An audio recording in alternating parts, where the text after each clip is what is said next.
en el fortalecimiento de los sistemas democráticos. La democracia es la base del Estado de Derecho y de justicia y condición indispensable para el ejercicio efectivo de los derechos humanos. En los sistemas democráticos florecen los derechos humanos y los derechos humanos florecen en democracia. Pero hoy, en pleno siglo XXI, en medio del máximo desarrollo tecnológico que hace pocas décadas era imposible de imaginar, la humanidad sigue sufriendo crímenes atroces ejecutados por gobiernos no democráticos, algunos de los cuales han llegado al poder a través de las urnas o grupos paraestatales imposibles de controlar o someter porque el Estado no puede o no quiere hacerlo.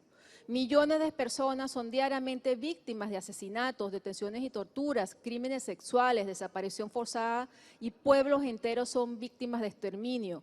Todo enmarcado en la violencia producida por la persecución racial, religiosa, política o étnica.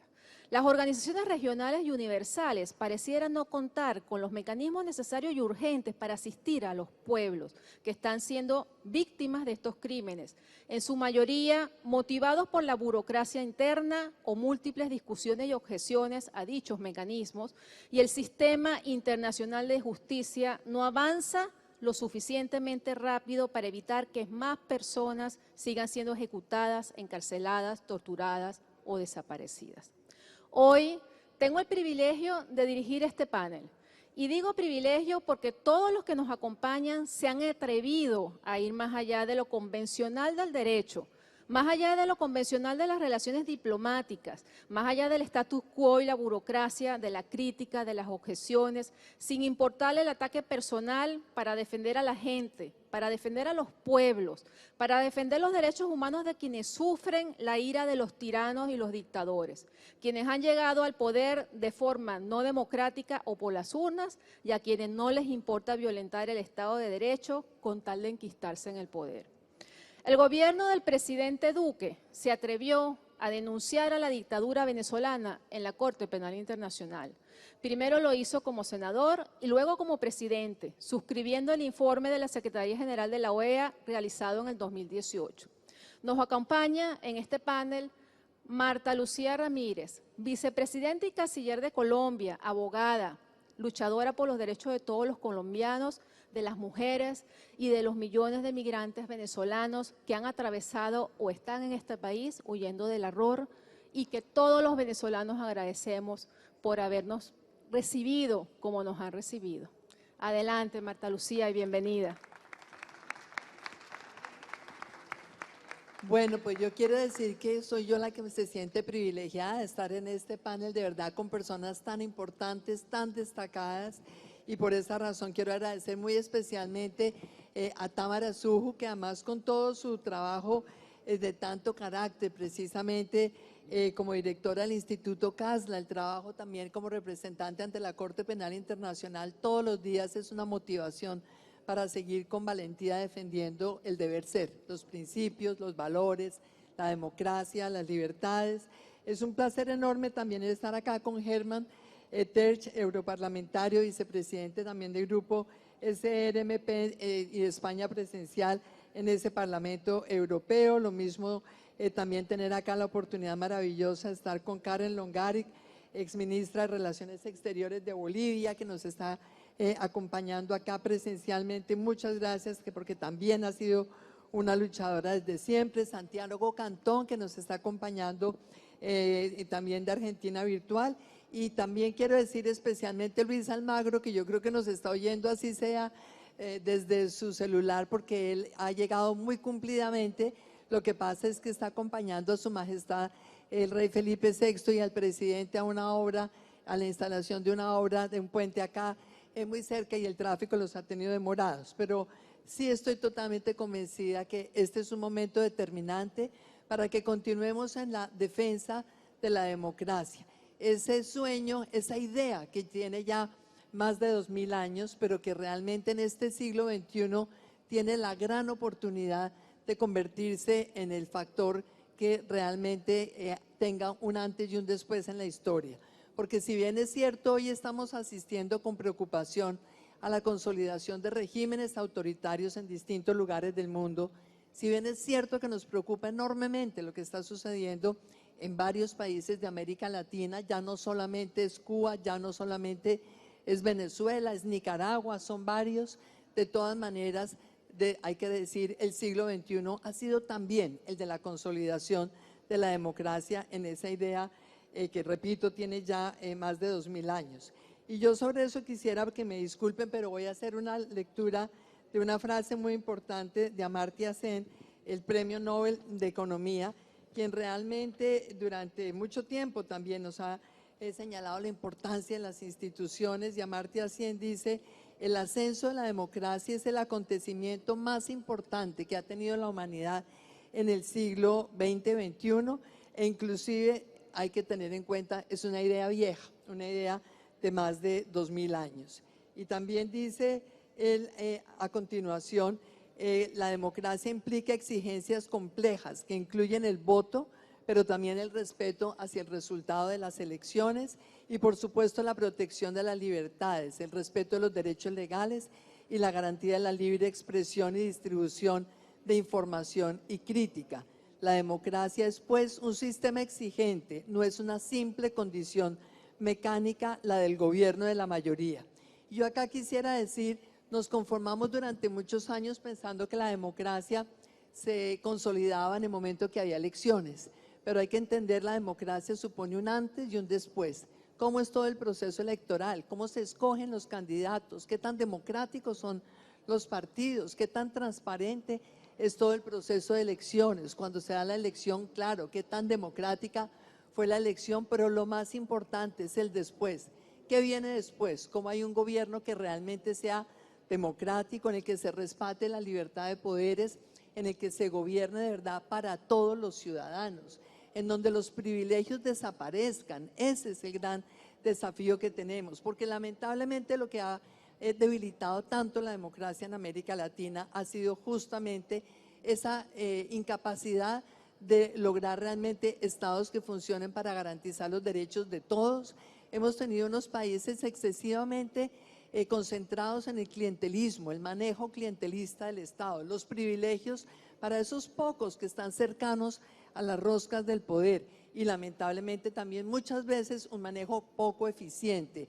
Aquí necesitamos conjugar eficiencia, transparencia, servicio a todos los ciudadanos, y claro, eso es lo que lamentablemente en muchos de los países de América Latina tiene debilidades, y es por eso que vemos nosotros en Latinbarómetro este cansancio con la democracia, que es muy peligroso.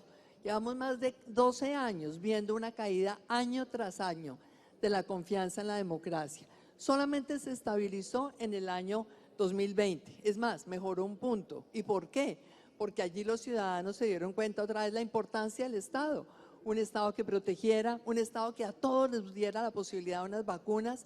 Entonces entendemos que este cansancio con la democracia impone tomar correctivos en el manejo del Estado, definitivamente lograr que haya estados eficientes, transparentes, bien manejados, con una capacidad gerencial. Y creo que lamentablemente todo eso le faltó a Venezuela, se acomodó a la riqueza petrolera, esa pérdida de confianza muchas veces por la corrupción, hay que decirlo, que también nos ha pasado a nosotros, llevó a Chávez al poder, y hoy tenemos esta catástrofe en donde no solamente se puede hablar de un Estado fallido, porque es que allí lo que hay es un Estado cooptado por un régimen criminal, un Estado que está totalmente cooptado por una dictadura criminal, y es casi una nación fallida. Y eso es lo que tenemos que entender. Hoy tenemos nosotros la responsabilidad todos de apoyar esa nación, es la ciudadanía, son las instituciones, es realmente la democracia, para que algún día Venezuela vuelva a gozar de las libertades y tenga la posibilidad de ser lo que siempre ha debido ser, un país de progreso, un país de desarrollo, un país que realmente aporte mucho a la humanidad entera. Entonces, ese valor del presidente Duque de haber presentado esa denuncia en la Corte Penal Internacional siendo senador, pues es algo que hemos tenido que continuar con total coherencia, y por eso a nosotros nos alegra tanto esa decisión del fiscal Khan cuando recientemente anunció la apertura ya de una investigación formal de la Corte Penal Internacional, porque es que ahí es donde realmente estamos viendo nosotros que a pesar de que ha habido deficiencias en los tiempos que se toma la Corte Penal Internacional, a veces investigaciones muy largas, estamos seguros que esta apertura a la investigación también va a significar un antes y un después. Por lo menos es claro que ese régimen venezolano entiende que hoy están al escrutinio, hoy están siendo auscultados permanentemente en todas y cada una de sus acciones por la Corte Penal Internacional y saben que a ese tribunal no van a poder huir tan fácilmente porque cada una de las violaciones de derechos humanos que han sido registradas por la Alta Comisionada de Derechos Humanos, por distintos organismos, todas y cada una de ellas están siendo anotadas, investigadas por parte de la Corte Penal Internacional, gracias también a esa decisión que se tomó después de un tiempo largo, pero que ya se tomó y aquí hay que apoyar realmente el avance, ojalá muy rápido, de la investigación y ojalá también muy rápido de las decisiones y sanciones que correspondan. Muchas gracias, Marta Lucía. 7 minutos.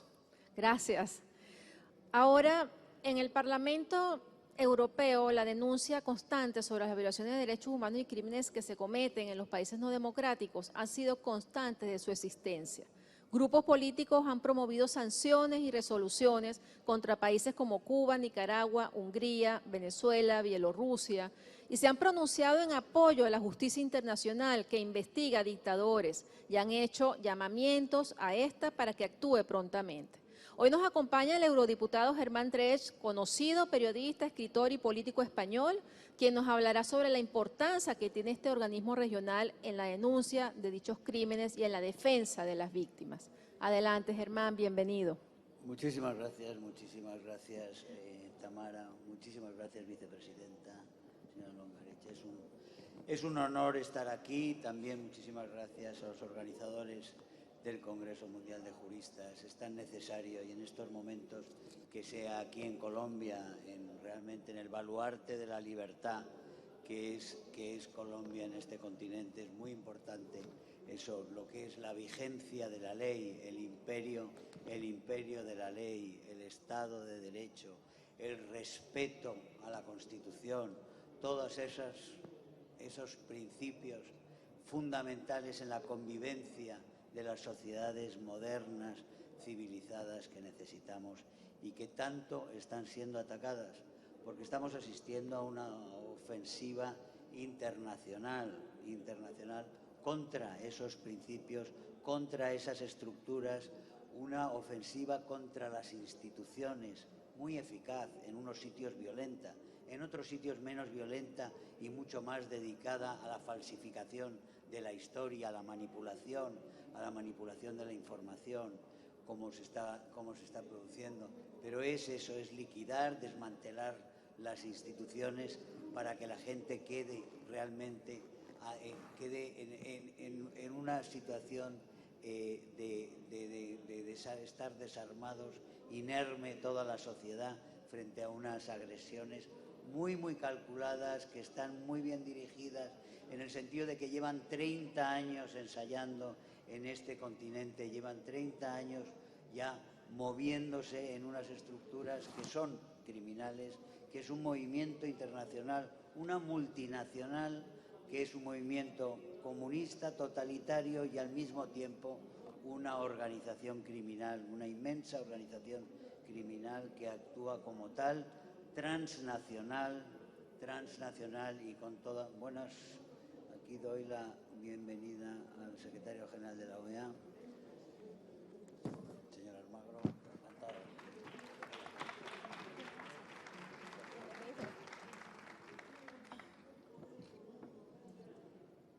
Sí, esta organización se llama el Foro de Sao Paulo, se llama el Grupo de Puebla, que tiene colaboraciones desde fuera, tiene colaboraciones con otros proyectos totalitarios, como es en este momento China, como es Hezbollah y unos movimientos por parte de Irán, como es Rusia también. Todos ellos están en este continente en una masiva injerencia contra las democracias, en una situación que casi No hay precedente ni parangón de un continente que esté siendo tan agredido como lo está siendo el continente americano en estos momentos.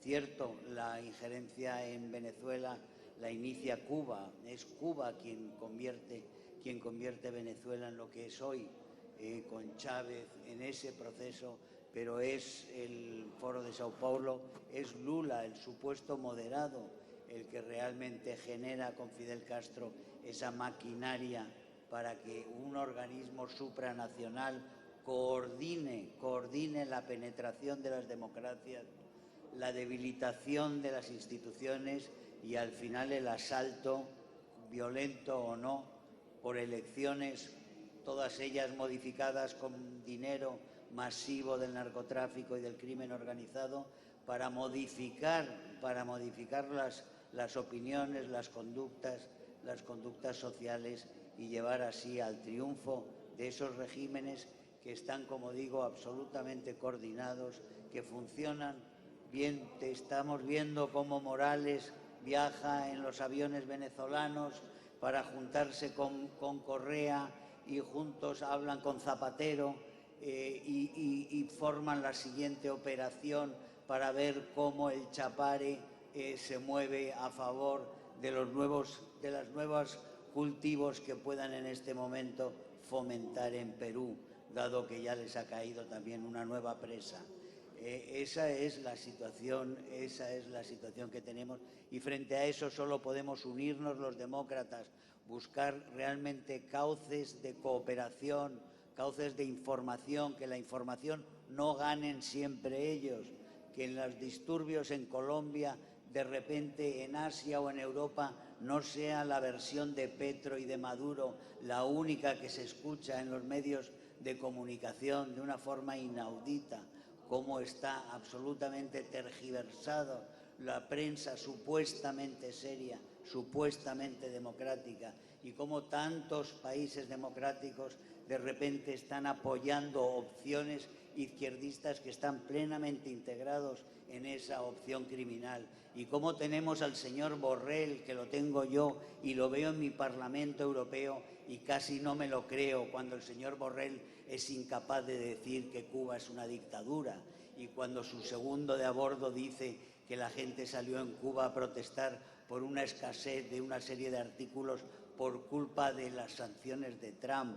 Esas son las interpretaciones que solo pueden hacer cómplices de la dictadura.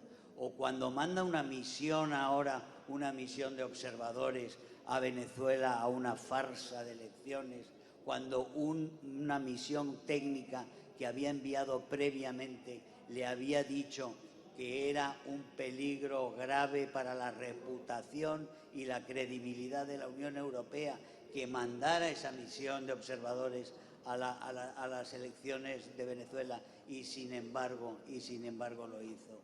Hay demasiada complicidad por parte de las democracias con este proyecto totalitario que vemos cómo avanza, cómo ha avanzado a través de quemas de estaciones y de iglesias en Chile, cómo ha roto las instituciones en Chile y ha llevado a una constituyente suicida, cuando hemos visto después el clamor de la constituyente, pues ¿y cuántos fueron a votar? Menos de un 40%. ¿Y a quién eligieron? A lo peor, una selección negativa, típica del socialismo, que es lo que tenemos ahora en ese espectáculo.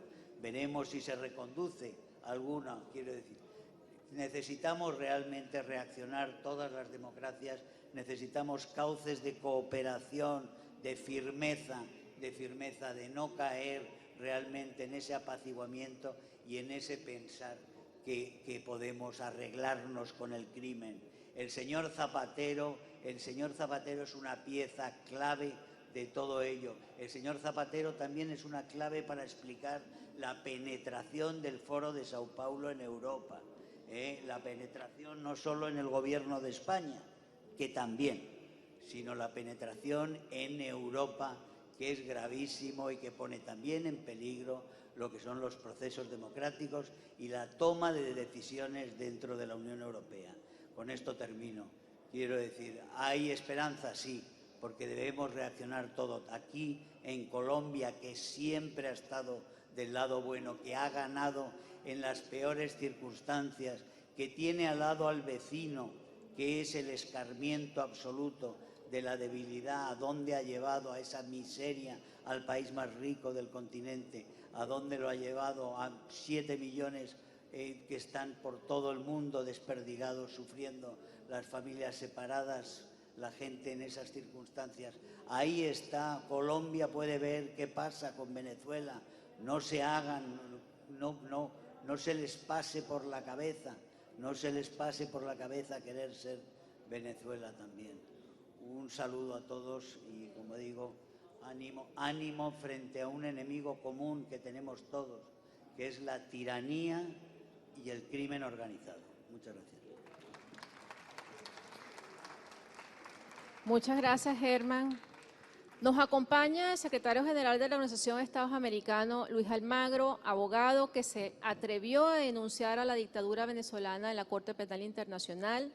Por primera vez en la historia de esa organización, un secretario general instala un panel de expertos independientes para realizar un trabajo de investigación y análisis que produjo un informe que determinó que en Venezuela se habían cometido los peores crímenes contra la humanidad. El informe de la Secretaría General de la OEA que envió a la CPI fue suscrito por 6 estados parte del estatuto por primera vez en la historia de ese tribunal internacional. El secretario general además ha denunciado los crímenes de lesa humanidad que se han cometido en Cuba y Nicaragua y le ha quitado el polvo a la censura en dicha organización para hablar de mecanismos como el TIAR o la responsabilidad de proteger. Y ha designado al abogado Harald Herzer como asesor especial sobre la responsabilidad de proteger como herramienta que tiene la comunidad internacional para proteger a la gente de regímenes tiránicos que los asesina, los detiene y los tortura. Bienvenido, secretario general. Adelante. Tiene un reloj en la pantalla que le marca el tiempo que tiene para conversar. Hola. Buenas tardes, amigas y amigos. La democracia se compone esencialmente de un elemento fundamental que es la justicia. La justicia es lo que permite que nuestras sociedades se desarrollen, sean mejores, puedan evolucionar. Sin justicia, y lo decía un filósofo español, José Antonio Marina, es el primer síntoma y el final de las sociedades fracasadas. El respeto a los derechos humanos, el Estado de Derecho, el cumplimiento de la ley nacional y la ley internacional, la separación de poderes, elecciones libres y periódicas, las garantías para la independencia de la sociedad civil, la seguridad del acceso a la justicia y el rechazo a la impunidad son elementos fundamentales que distinguen a un régimen democrático. La responsabilidad primera del buen funcionamiento es de las autoridades nacionales, pero en el sistema interamericano, por lo menos, esta responsabilidad inderogable también es compartida por la comunidad de países que la integran. Sus órganos intergubernamentales han ido creando un rico patrimonio jurídico que se inicia con la propia Carta de la OEA, sucesivas reformas, las convenciones para la defensa de derechos humanos, la Carta Democrática Interamericana. Junto con estas normas fueron también fortaleciendo instituciones, en especial la Comisión y la Corte Interamericana de Derechos Humanos. A lo largo del tiempo, en lo nacional, todos nuestros países han conocido tropiezos, periodos muy dolorosos de ruptura del Estado de Derecho, fracasos en la construcción de verdaderas democracias. También en las instancias internacionales han conocido estos frenos y contramarchas. El derecho, sea nacional o internacional, no es solo la norma y sus principios, es también la voluntad política y los intereses de sus sujetos que llevan a cumplirla o, lamentablemente, a violarla. Acusar la norma o a un tribunal del incumplimiento de sus disposiciones y y de sus fallos es eludir el señalamiento a quienes son los verdaderos responsables, es ocultar por interés otros intereses. Si hay alteraciones del orden democrático, si hay violaciones a los derechos humanos, la culpa no es ni de la Carta Democrática, ni de la Convención de San José de Costa Rica, ni de la Comisión, ni de la Corte. Todos estos instrumentos, así como los informes de la Comisión y fallos y opiniones constructivas de la Corte, han repetido una y otra vez el vínculo indisoluble entre la democracia y los derechos humanos. Es indispensable señalar las verdaderas responsabilidades, señalar a esas autoridades con nombre y apellido, determinar cuáles son las violaciones concretas que hay a los principios y valores fundamentales de la democracia, a los principios y valores fundamentales de la justicia. Si las instancias nacionales fracasan, debe hacerlo la comunidad regional. Eso no es ninguna violación al principio de no intervención. La comunidad interamericana tiene responsabilidad en la preservación de la democracia en el hemisferio, tiene responsabilidad en la no violación a los derechos humanos, tiene responsabilidad en que haya justicia.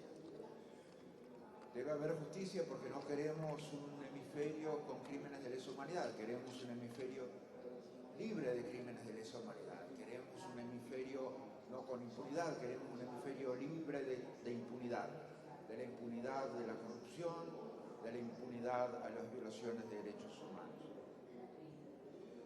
Debemos, por lo tanto, asumir en el nivel regional, en el nivel interamericano, pero cada uno de nosotros también como ciudadanos, como ciudadanas, debemos asumir las responsabilidades que tenemos en la preservación de la democracia. Las instancias nacionales deben ser obviamente atendidas, pero no es jurisdicción exclusiva de las instancias nacionales la preservación de la democracia o el respeto a los derechos humanos. Esto también forma parte del quehacer interamericano. No es violar ningún principio del derecho internacional, no es violar el principio de no intervención, apegarnos a la normativa interamericana para defender la democracia, para defender los derechos humanos. Nadie en su sano juicio, nadie con una sana mente puede invocar el principio de no intervención o de no injerencia cuando se dan violaciones de derechos humanos o cuando se rompe el orden constitucional en un país o se altera ese orden constitucional. Estos compromisos que tenemos deben ser renovados en la práctica, deben ser fortalecidos, deben ser asumidos.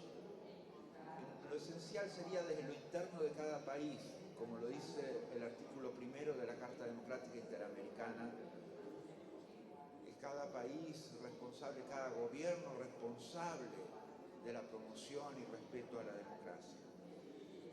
Desde lo interno de nuestras organizaciones internacionales, interamericanas, los mecanismos que tenemos de preservación fueron los más innovadores, desde la Corte Interamericana, de la Comisión o de la propia Carta Democrática Interamericana. Obviamente que tenemos que fortalecer los medios que existen. ¿Por qué? Porque en definitiva nos enfrentamos permanentemente a la injusticia y ese es una renguera que tenemos en nuestros sistemas democráticos, de las imperfecciones que tenemos en nuestros sistemas democráticos. Permanentemente nos enfrentamos a la injusticia que es la impunidad en crímenes de lesa humanidad, en violaciones sistemáticas de derechos humanos, en actos de corrupción. Permanentemente nos enfrentamos a que prácticamente el 80% de las disposiciones de fallos de la Corte Interamericana de Justicia quedan sin aplicación. Permanentemente nos enfrentamos a aquellos que pretenden retirarse del sistema antes de haber cumplido sus obligaciones, el caso específico de Venezuela, el caso específico de Nicaragua ahora. Los países del sistema interamericano fueron en su momento los pioneros en consagrar la defensa de la democracia como un asunto de competencia de todos. Fueron también quienes lograron incorporar en la Carta de las Naciones Unidas el derecho a la legítima defensa colectiva frente a una agresión a cualquiera de sus países. Hoy estos mecanismos no siempre son suficientes. El bloqueo por el veto en el Consejo de Seguridad de las Naciones Unidas cierra las puertas muchas veces ante situaciones que son reales amenazas a la paz y la seguridad internacionales, que son afrentas y violaciones al cumplimiento del respeto pleno de los derechos humanos. Tampoco son suficientes las modalidades y desafíos que eran inimaginables hace unos años. En el caso, sin ir más lejos, de lo que se mencionaba hoy del crimen organizado, de los carteles de la droga, de la fuerza de la corrupción con la que actúan directamente las autoridades o sobre las autoridades. Estas fuerzas serán más poderosas cuanto más débil y fallido sea el aparato del Estado, cuanto más débiles sean las instituciones. Tenemos el caso, obviamente, extremo de Venezuela, en el cual las instituciones han sido completamente cooptadas por el crimen organizado. Y las instituciones no tienen la capacidad de responder a absolutamente nada de los problemas que aquejan a la población. El sistema de salud es insuficiente completamente para asegurar la salud de la población venezolana. El sistema de alimentación para asegurar la alimentación de los venezolanos y venezolanas. La defensa del territorio no puede ser asegurada por el ejército bolivariano, que fue a enfrentarse contra los disidentes de la FARC en Apure y perdió malamente. Definitivamente, ese es el caso extremo en el cual las instituciones colapsan. Fortalecer las instituciones es asegurar los mecanismos de la justicia que necesitan todas nuestras sociedades, del principio al final, de la justicia que genera la igualdad, pero también de la justicia que asegura que no haya impunidad en los países. Definitivamente, en Naciones Unidas se ha hablado y se ha venido abriendo paso el principio de responsabilidad de proteger. En la OEA hemos resuelto impulsar la discusión sobre este tema. Siempre tenemos la obligación de trabajar los temas, siempre tenemos la obligación de actuar, siempre tenemos la obligación de asumir con coraje las situaciones que se nos presentan. Es cierto, la mayoría de nuestros países ya conocen el terrorismo de Estado, que tan fuertemente combatió la Comisión Interamericana en los años 70 y que aún da lugar a fallos de la Corte. Es cierto que las autoridades en general han sido electas legítimamente y no cometen crímenes en general de lesa humanidad, pero también es cierto que vemos serios retrocesos en países como Venezuela, en países como Nicaragua, en países como Cuba. Las violaciones masivas de derechos humanos, los crímenes de atrocidad, la falta de libertad de expresión, la falta de una justicia independiente. La falta de una justicia independiente es la anulación absoluta del Estado de Derecho, es la anulación absoluta de las garantías fundamentales, cuando no hay manera de recurrir a la justicia para hacer valer las garantías fundamentales que podemos tener por la normativa global, interamericana o nacional. Nuestro compromiso siempre debe ser fortalecer la democracia en la región. No requiere nuevas normas o rechazo de las hoy vigentes. Debemos transmitir la necesidad de renovar los compromisos ya asumidos y cumplirlos. Sería muy injusto acusar de indiferencia a las instancias interamericanas que han desplegado todos sus esfuerzos al límite máximo de sus competencias, que ustedes lo saben, lo han venido haciendo, muchas veces en medio de críticas y de incomprensión por parte de algunos gobiernos. Hay autoridades de turno, yo mencionaba el caso de Nicaragua ahora. Ser miembro de la OEA es comprometerse a ser una democracia representativa, de respetar los derechos humanos, de asegurar la independencia del Poder Judicial.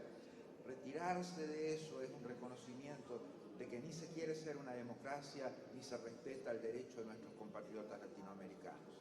Los países de nuestra región han adquirido el compromiso irrenunciable de velar por los derechos de todas, de todos los latinoamericanos. Muchísimas gracias, secretario general.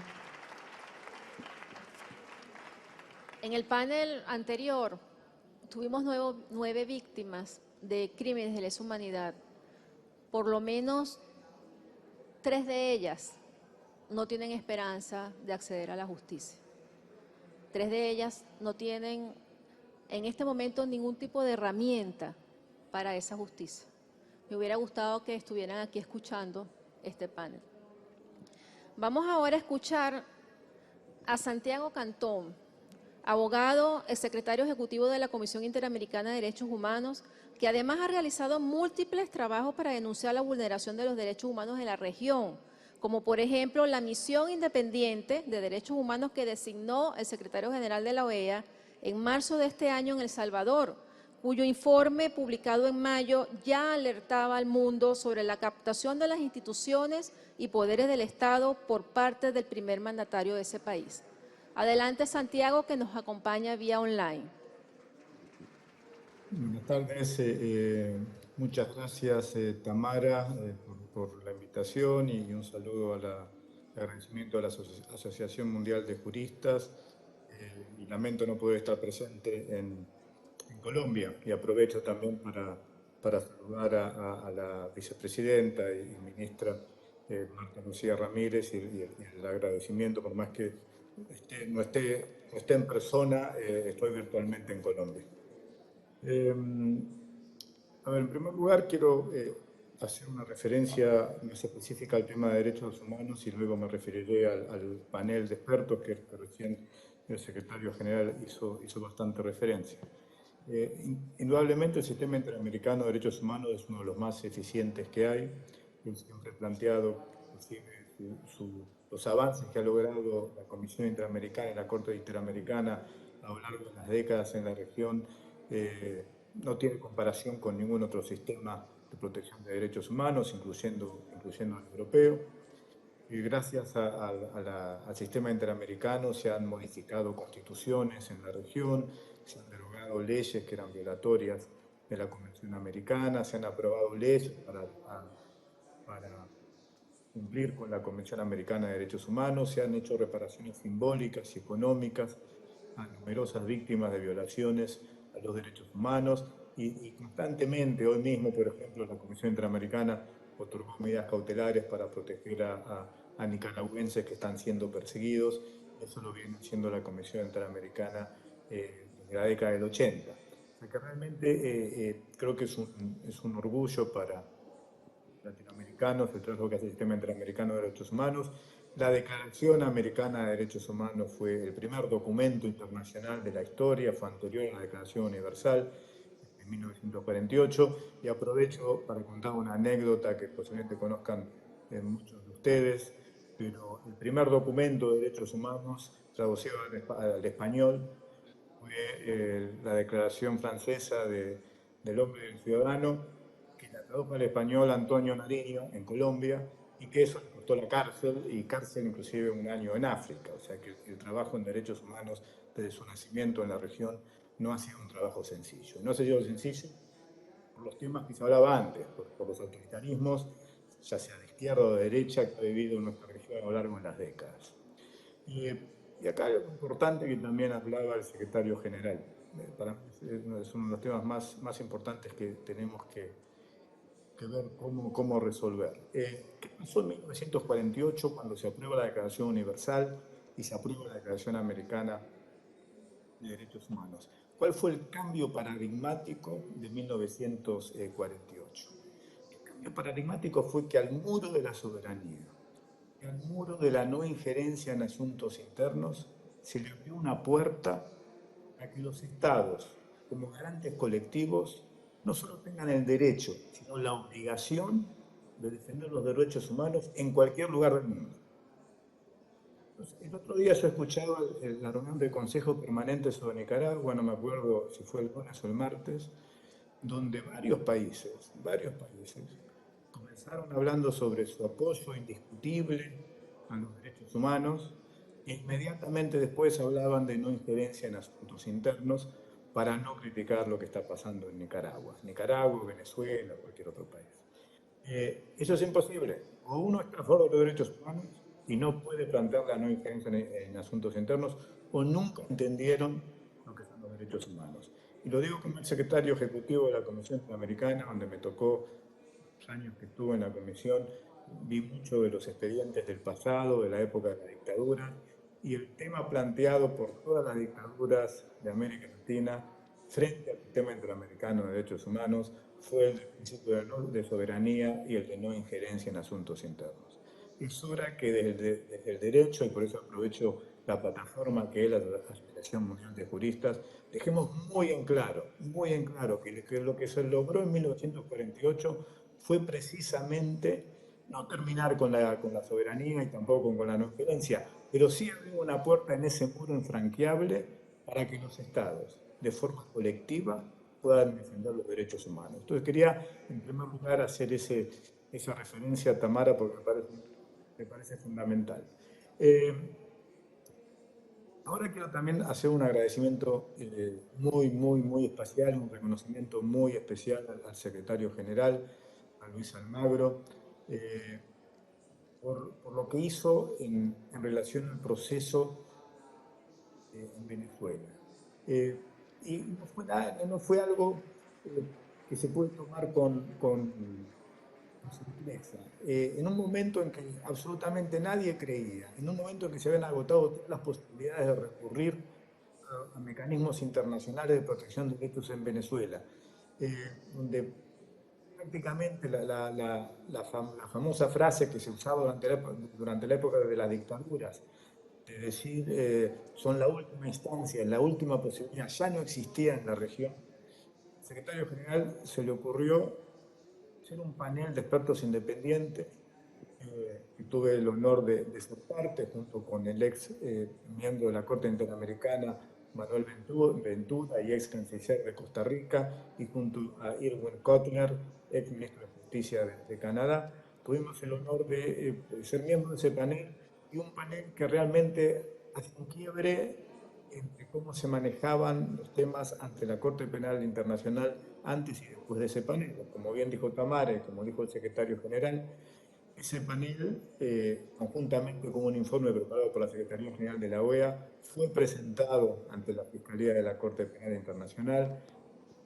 El mismo secretario general y el que les habla, nos reunimos con la Fiscalía, y esto fue en el año 2017-2018, cuando, insisto, inclusive en el mundo de los derechos humanos, y yo provengo de ahí, no se creía en la posibilidad de avanzar este tema ante la Corte Penal Internacional. Y no solamente dio ese paso, sino que se dio un paso adicional, que fue conseguir que 6 países, entre ellos Colombia, se sumaran a esta iniciativa. Y esto, como bien dijo Tamara, es la primera vez que pasa en la Corte Penal Internacional. Pero no solo que pasa porque un país presente un caso, sino que 6 países presentaron un caso.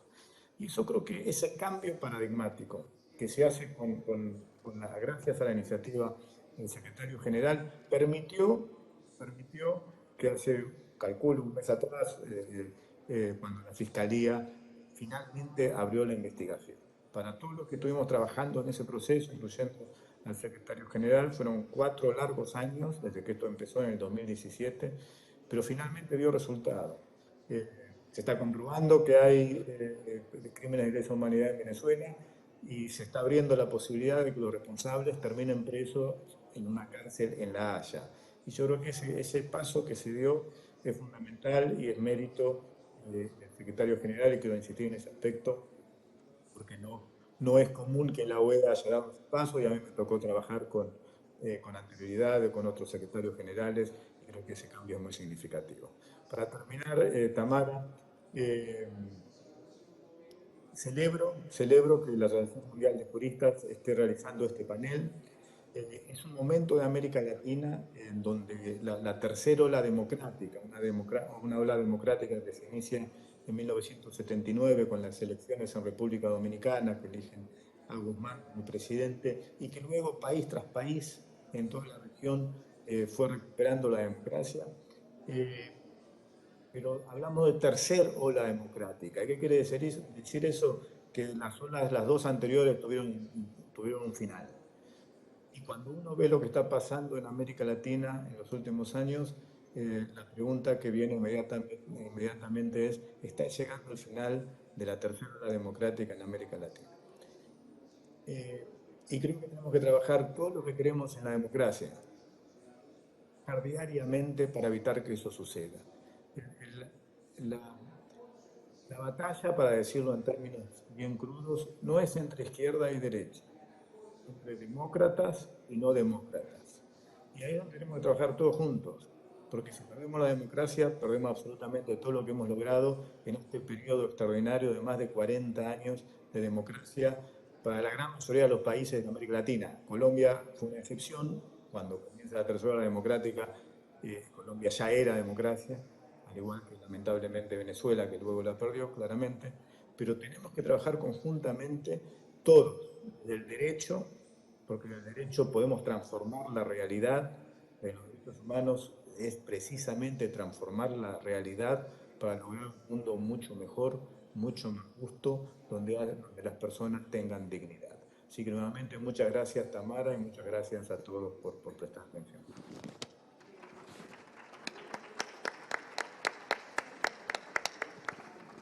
Muchas gracias, Santiago, por tu intervención. Quiero darle la palabra ahora a Karen Longarit, abogada hoy perseguida y en el exilio, que se atrevió a asumir el reto de ser canciller por un corto periodo en una Bolivia convulsionada, luego del fraude electoral perpetrado por Evo Morales y el partido oficialista en las elecciones de octubre del 2019, que lo llevó posteriormente a renunciar en medio de masivas manifestaciones.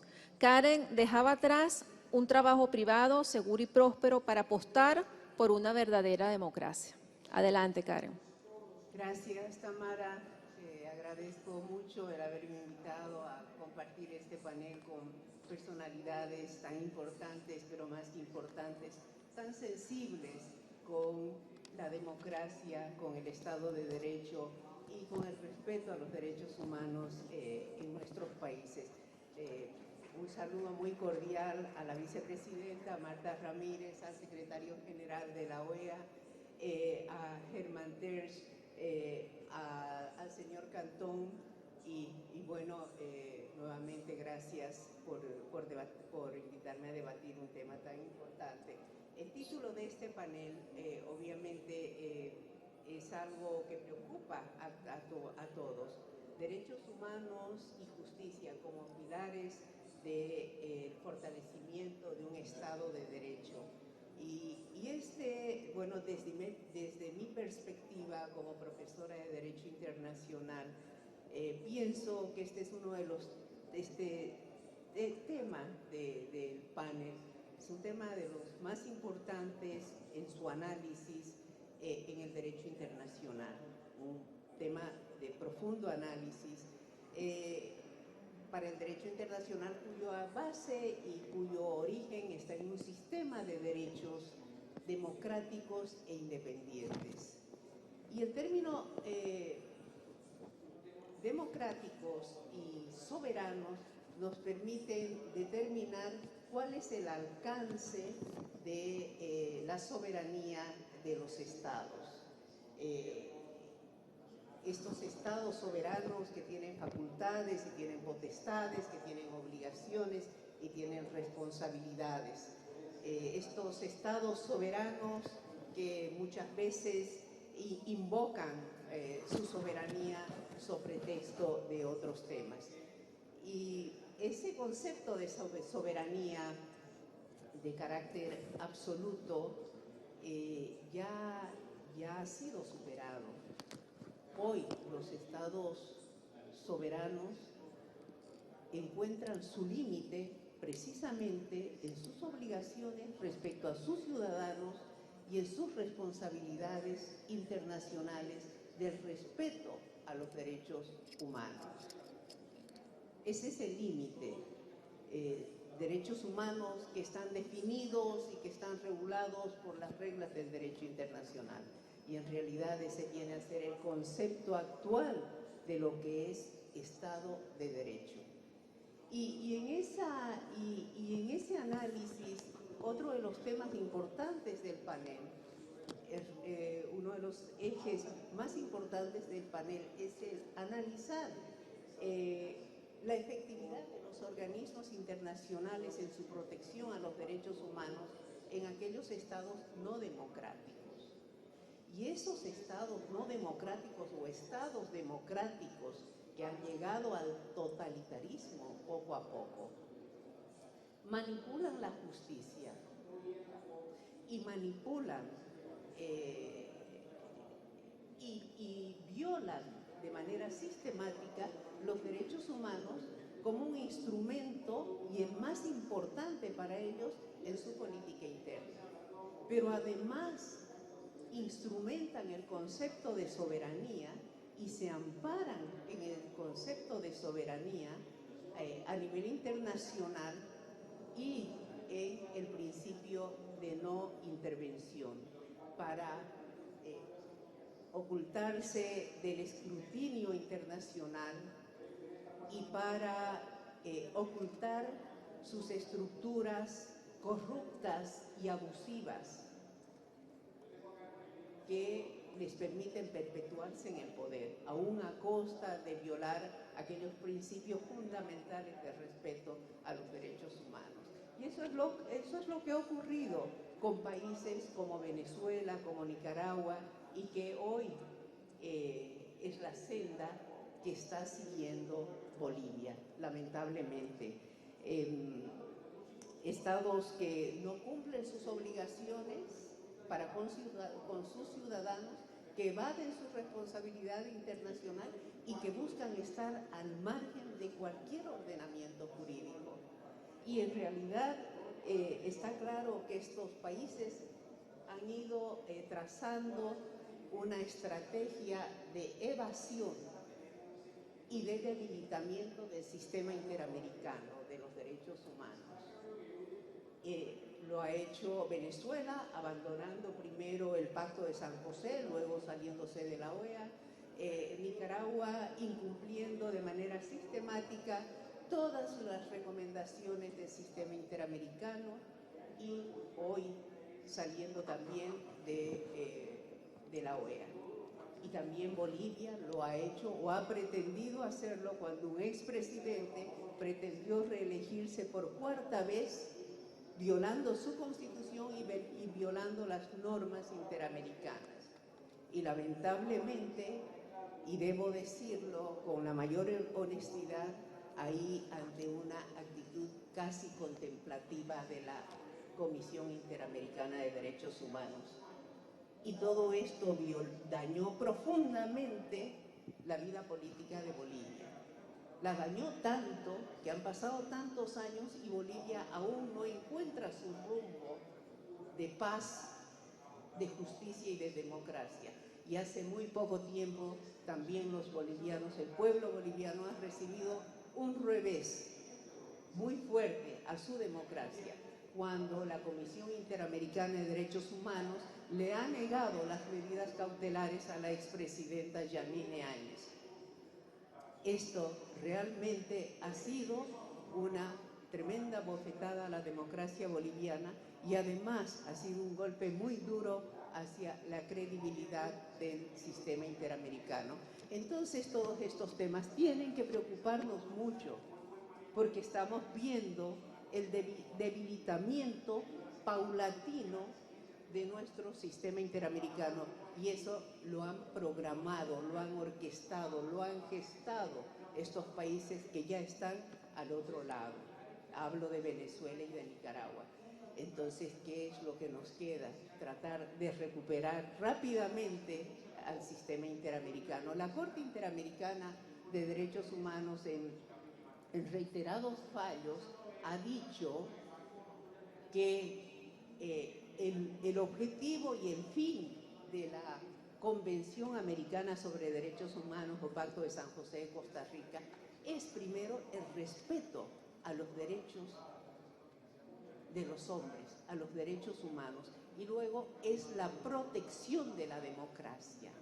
Ambos son los pilares del Estado de Derecho y no puede, y sin democracia no puede haber libertades fundamentales ni respeto a los derechos humanos. Entonces estamos en una situación verdaderamente de una angustia total cuando vemos que poco a poco esto va permeando por acá y por allá. Y respecto al otro eje del panel, respecto a la efectividad o no de los tribunales internacionales, quiero decir que efectivamente es honesto halagar el desarrollo que ha tenido la Corte Interamericana de Derechos Humanos a partir de la primera sentencia que dictó en el caso Velázquez Rodríguez contra Honduras en un tema sobre la desaparición de personas. Pero también de ahí para acá es importante hacer un análisis crítico de la falta de oportunidad que han tenido nuestros órganos del sistema interamericano. Y bien, el tema de la Corte Penal Internacional es algo que nos ha entusiasmado mucho a todos, la decisión del fiscal de abrir una investigación oficial contra el régimen de Maduro, en virtud de que obviamente están las bases dadas, las bases jurídicas, hay profusa documentación que incrimina a ese régimen, y ante la denegación de justicia interna es obviamente esperanzador lo que está ocurriendo, y en eso Tamara y el secretario general han contribuido enormemente a que lleguemos a este momento tan importante. Finalmente voy a referirme brevemente al principio de la responsabilidad de proteger, que es otro de los ejes de este panel.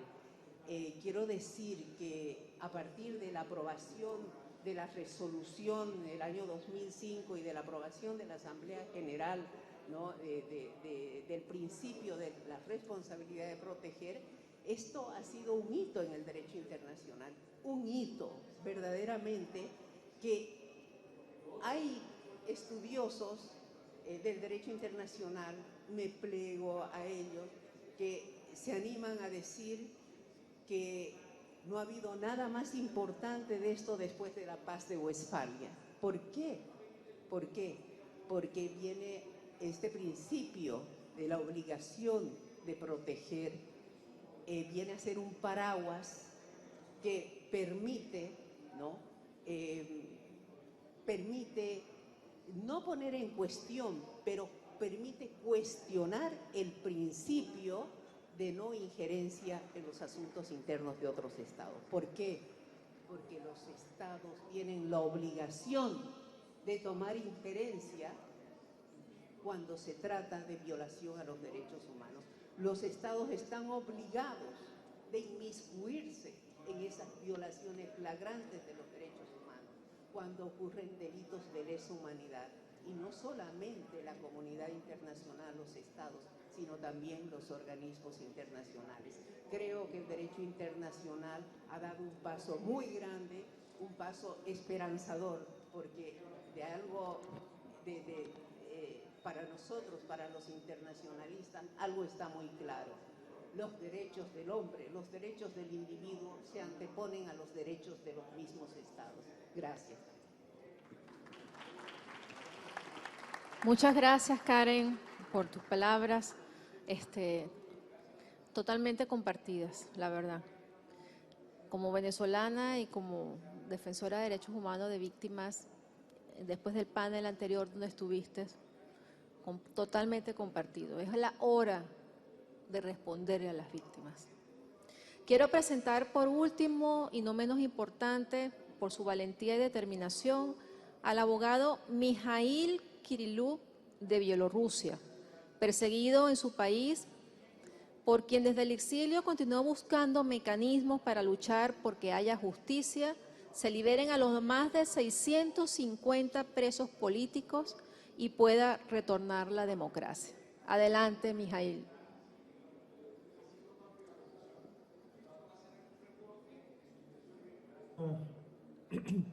Ladies and gentlemen, thank you for this opportunity to speak.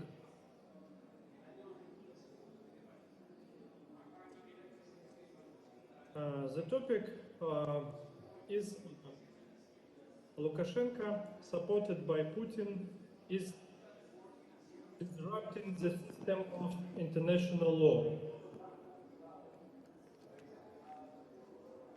I am from Belarus, and I have worked as a commercial and corporate lawyer for the last 15 years. However, this year my license was officially revoked for criticizing government officials.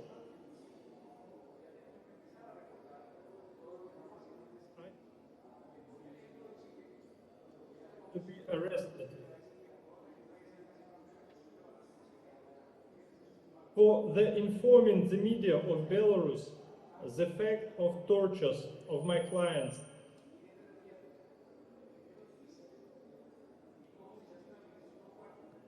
And for supporting Svetlana Tikhanovskaya, the elected president of Belarus.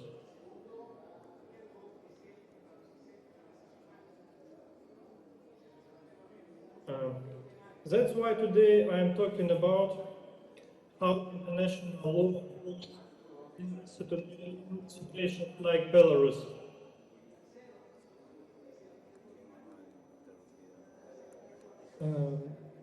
Let me put you into the context to understand the seriousness of the problem. Hundreds and thousands of people have fled Belarus, including to Latin America. They left the country based on fear. I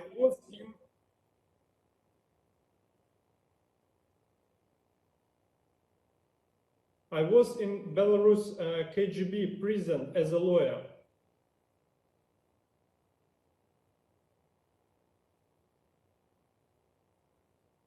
I heard the confessions of people who were tortured here.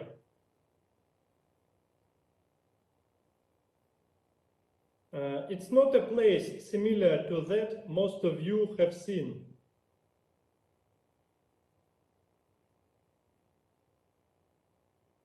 It's a place where they pour chlorinated water into the cells that makes people unable to breathe.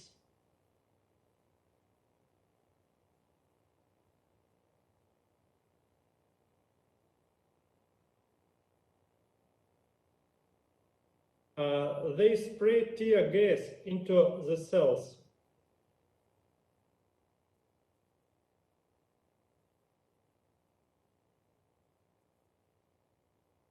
They put 16 people into a cell for the 4, and people are out of breath.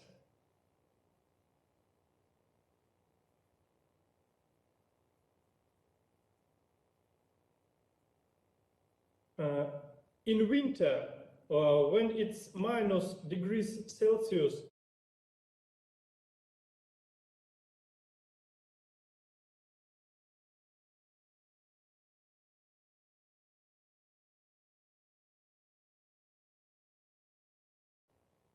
my client, women NBA basketball player, had her mattress taken away and slept on planks.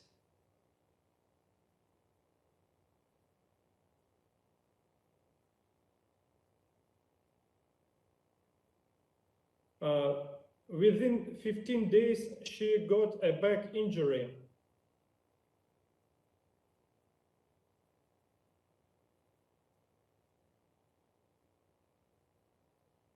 All issues stated above cannot be unified as only internal problem of Belarus.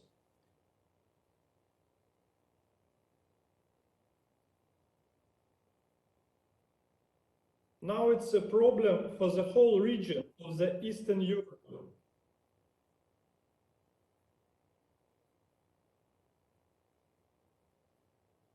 Lukashenko hijacked a foreign plane to take a terrorist hostage.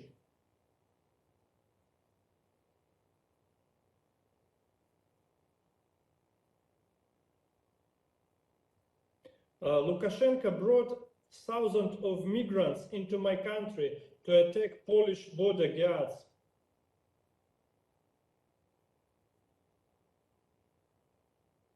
Lukashenko threatens even to get nuclear weapons from Russia, the country that sponsors him.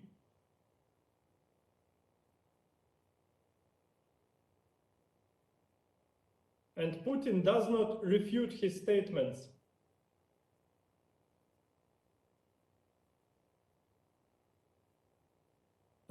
What are the instruments of international law in this outrageous situation?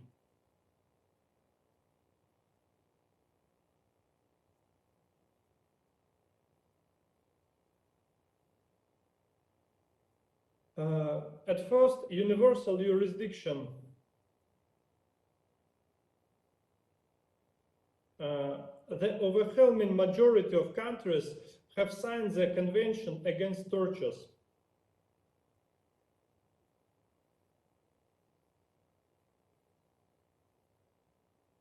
According to this convention, any country may investigate cases of tortures.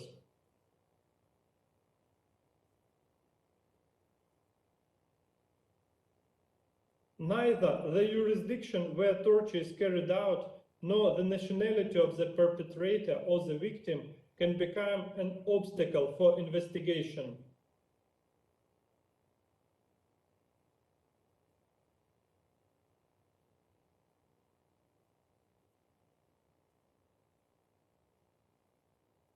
In Belarus, thousands of people have suffered from torture.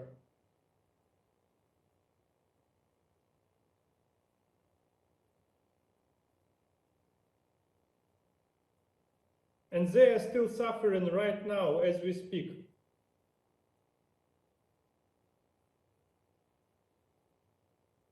Thousands of people who were tortured have fled to other countries.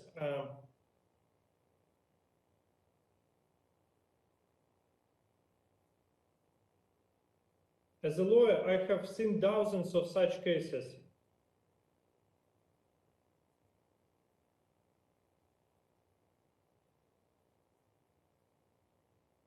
People have medical documents, photos of injuries, appeals to Belarusian authorities, and refusals to investigate.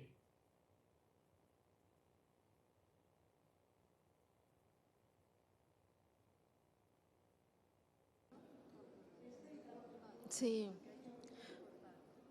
We have factual evidence and legal grounds. Se llama Mijail, ¿verdad? Mijail. And we have the lack of political will. Thank you very much, Mijail. The time is running out. None of Lukashenko's accomplices have been placed into the Interpol wanted list. Mijail, 1 minute, please. And now they enjoy impunity.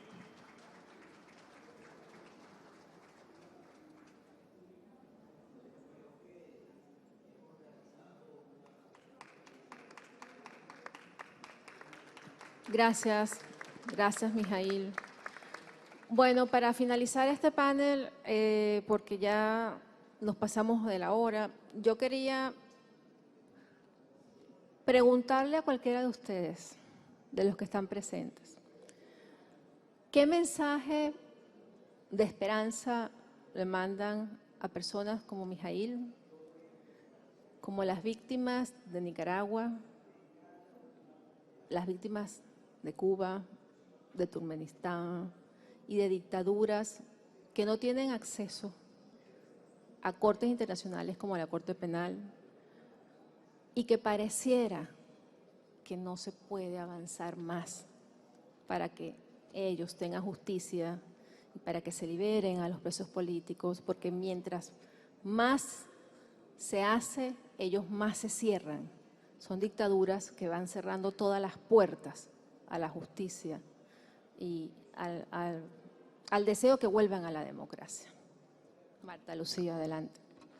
Mira, a mí me parece que dar un mensaje de esperanza no es suficiente. Creo que también hay que tomar la decisión de actuar. Y creo que a estas alturas de la vida, por supuesto, hay que reconocer la Corte Internacional de Justicia, la Corte Penal Internacional con este fiscal Khan, por supuesto la Corte Interamericana de Derechos Humanos, todas muestran una eficacia lenta. Aquí desafortunadamente hemos tenido unos protocolos que a veces desafortunadamente hacen dudar sobre la eficacia de la justicia, pero quienes no tienen acceso a esa Corte Penal Internacional, por ejemplo el caso de Bielorrusia, tenemos que actuar en un campo que es el económico y no se ha tocado acá. Así como ha habido actitudes bastante complacientes que la señalaba Germán a veces de la Unión Europea frente a lo que le ha pasado a Venezuela en estas elecciones recientes, en otros casos, también vemos nosotros una actitud muy complaciente de las multilaterales. Y es que no podemos ver nosotros que con tanto cinismo se sigue financiando regímenes que son dictatoriales. Entonces tiene que haber una decisión de los estados democráticos del mundo, la Unión Europea, Estados Unidos, tantas democracias latinoamericanas, y decirle, por ejemplo, al Banco Mundial, al Fondo Monetario Internacional, basta ya de estar financiando dictadores, basta ya de estar utilizando un sistema multilateral para enriquecer a unos corruptos, basta ya de seguir financiando disque programas para el desarrollo, porque hay muchas multilaterales que a sabiendas financian programas del desarrollo que le dan en el PIG de las multilaterales unos recursos y lo que están es financiando unas dictaduras que por eso es que se encierran cada vez más, porque las están financiando. Entonces yo creo que ese es un punto muy importante. El otro es ver cómo tenemos nosotros realmente un mecanismo mucho más eficiente para prevenir las dictaduras. Porque en el caso, por ejemplo, de la OEA, con toda esta valentía que ha tenido el secretario Luis Almagro y demás, nosotros tenemos que reconocer, nos demoramos muchos años en actuar. También hubo una actitud bastante contemplativa de quienes lo antecedieron en ese cargo, pero lamentablemente no se le ha dotado de herramientas que permitan prevenir. Cuando en Venezuela llegó Chávez, cuando cerró la Contraloría, cuando empezó a afectar todos los organismos de control, la OEA, y todo el mundo se quedó de espectador. Eso no puede pasar. Tan pronto hay la primera señal, debería haber una acción y una reacción de parte del sistema interamericano en este caso. Lo de Bielorrusia tiene que generar una solidaridad internacional, porque no es solamente realmente lo que significan estas migraciones para Bielorrusia, es lo que van a significar en muy poquito tiempo otra vez para la Unión Europea. Y la Unión Europea también está bajo amenaza, porque todo esto lo que hace es colapsar el Estado de Derecho, la confianza ciudadana y, por supuesto, los regímenes, los sistemas democráticos frente a toda esta estrategia que está muy escrita para hacer colapsar muchas democracias en el mundo. Gracias. Yo quería decir, por primera vez la Unión Europea, después de decenas de resoluciones pidiendo por favor que sean las dictaduras tan amables de portarse mejor, por primera vez ha tomado una resolución con Cuba que es histórica, exigiendo y exigiendo ya la suspensión por parte de la Unión Europea de un acuerdo bilateral que para lo único que sirve es para financiar a la casta parasitaria de la dictadura y a sus ramas y a las ramas del partido, directamente con dinero de la Unión Europea que solo sirve para perpetuar a la dictadura, para dar privilegios, como digo, a la casta dirigente parasitaria y fortalecer los brazos represivos. Eso no puede ser. Y después también la exigencia de sanciones personales. No puede ser que el hijo de Castro y los hijos de Ortega se estén moviendo por ahí con sus chequeras, con su yate, llenando el yate en el Mediterráneo Oriental. No pueden poder salir de sus madrigueras. No puede ser que cierren Madrid todos los días los restaurantes y las discotecas de lujo, el hijo de Vladimir Padrino, cerrando aquello y echando el dinero obscenamente mientras los venezolanos pasan hambre. No puede ser. Hay que ir a por los ladrones, hay que ir a por los tiranos y que no les funcione una tarjeta de crédito jamás fuera. Eso lo hicieron los americanos con una serie de oligarcas ucranianos y se puede hacer. Aquí lo que falta es voluntad política y la voluntad política no se ve en la Unión Europea todavía. Lo que sí espero con esperanza es que estemos moviéndonos y lo que han dicho de la ejemplar intervención del señor Almagro en la cuestión de la Corte Penal Internacional tiene que ser la apertura realmente para todos los estados de entrar por esa vía. Muchas gracias. Una última pregunta para el secretario general. Secretario, ¿es Cuba el único país en el mundo que tiene permiso de meterse en otro país sin que la comunidad internacional lo rechace? Porque Venezuela está invadido por Cuba desde hace 20 años y nadie dice nada. Se ha apoderado de las instituciones, está en la Fuerza Armada, manda en los organismos de inteligencia, pero ningún país, bueno, sí hay países que se atreven a denunciarlo, gobiernos que se atreven a denunciarlo, pero los 2/3 del mundo quedan callados ante un gobierno dictatorial que se mete dentro de la política de otro país, no solamente de Venezuela, sino en toda Latinoamérica, porque el régimen cubano es un cáncer latinoamericano. Ellos tienen esa patente de invasión sin que nadie haga o diga nada.